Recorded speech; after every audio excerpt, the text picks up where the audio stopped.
புதன் இரவு நேர பரிசுத்த ஆவியின் அற்புத ஜெபம். யெப்தா தன் குடும்பத்தினராலும் உறவினர்களாலும் புறக்கணிக்கப்பட்டு ஊரை விட்டே துரத்தப்பட்டவர். ஆனால் காலம் மாறிய போது அதே மக்கள் இவரை தேடி வந்து தங்களுக்கு தலைவனாக ஏற்றுக்கொண்டனர்.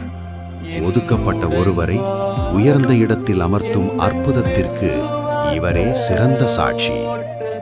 பரிசுத்த ஆவி ஆராதனை. பரிசுத்த ஆவியானவரே, இந்த நள்ளிரவு வேளையில் உம்மை ஆராதிக்கிறோம். நீர் இடிந்து கிடந்த அஸ்திவாரங்களை மீண்டும் எழுப்புகிறவர். தள்ளப்பட்ட கல்லையும் மூளைக்கு தலைக்கல்லாக மாற்றும் உமது வல்லமைக்காக ஸ்தோத்திரம். இந்த அமைதியான நேரத்தில் என் இல்லத்திற்குள் உமது பிரசன்னம் அக்கினியாய் இறங்கட்டும்.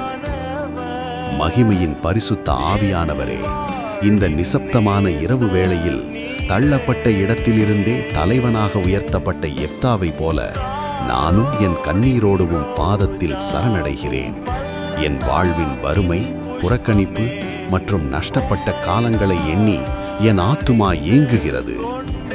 என்னிடத்திலிருந்து தோன்றினவர்கள் பூர்வ முதல் பாழாய் கிடந்த இடங்களை கட்டுவார்கள். தலைமுறை தலைமுறையாக இடிந்து கிடந்த அஸ்திவாரங்களின் மேல் நீ கட்டுவாய். நீ திறப்பானதை அடைக்கிறவன் என்றும் குடியிருக்கும்படி பாதைகளை திருத்துபவன் என்றும் பெயர் பெறுவாய். ஏசாயா 58:12 என்ற உன்னத வாக்கு தத்தத்தின்படி என் வாழ்வின் பாழான பகுதிகளை இன்று இரவு நீர் சீர்படுத்துவீராக. பொருளாதார சரிவுகள், தீராத கடன் சுமைகள் மற்றும் உறவுகளில் ஏற்பட்ட விரிசல்கள் யாவற்றையும் உமது வல்லமையால் இன்று நள்ளிரவிலேயே சரி செய்து நான் இழந்த கௌரவத்தையும் செல்வாக்கையும் எனக்கு திரும்ப தந்து ஒரு அற்புதத்தை செய்யும்படி உருக்கமாக வேண்டுகிறேன். அதிசயங்களின் நாயகரே, யெப்தாவுக்கு இருந்த குறைபாடுகளை நீக்கி அவருக்கு ஒரு மகா பெரிய வெற்றியை தந்தது போல என் சரீரத்தில் உள்ள தீராத நோய்கள் மற்றும் மருத்துவர்களால் குணப்படுத்த முடியாது என்று சொல்லப்பட்ட பலவீனங்கள் யாவற்றையும் இன்று இரவு உமது தழும்புகளால் சுகமாக்குவீராக. என் பிள்ளைகளின் எதிர்காலத்தை பிடித்துள்ள இருளின் தடைகள் விலகட்டும். என் வேலையிலும் தொழிலிலும் இதுவரை இருந்த முட்டுக்கடைகள் உமது ஒரே ஒரு வார்த்தையினால் தகர்ந்து போகட்டும்.